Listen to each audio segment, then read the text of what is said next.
खोर्धा जवाहर नवोदय विद्यालय रे जंडिस आक्रांत घटना पहुंचिले वाटको team medical team 12टी स्थानरू पानी नमूना संग्रह कला वाटको समस्त नमूना को परीक्षा करने को लैबोरेटरी को पठा जाइछि।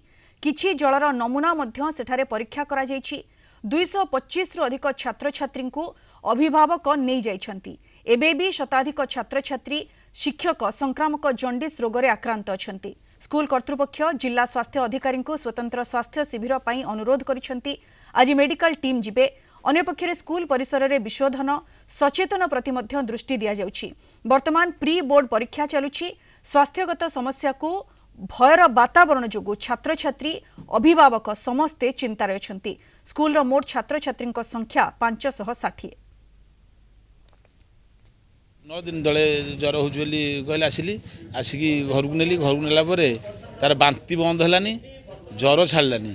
ताकू जो आमर सतपति सार जो बेगुनिया देखिल देखला से कहले शिशुर पाखे टेस्ट करूँ। टेस्ट कलापर तार बाहरला दंडिसी पानी जनित रोग जो बर्तमान दंडिसी व्यापुची। किसी ना सफा कले पाइपलाइन सफा हलानी। अच्छा आजिकल ब्लीचिंग खाली सफा कले हे कि पाइपलाइन टाँकी सफा करने विभिन्न प्रकार तरीका बाहर। स्वास्थ्य भल थे पिला पाठ पढ़ले बंचिले पिला सीना कौन आगू को चाकरी कर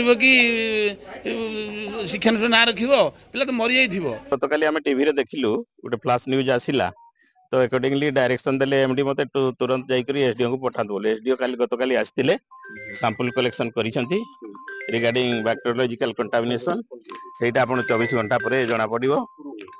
गतकाली राति 8टा बेले नहीं, आज राति 8टा पर जना पड़िबो।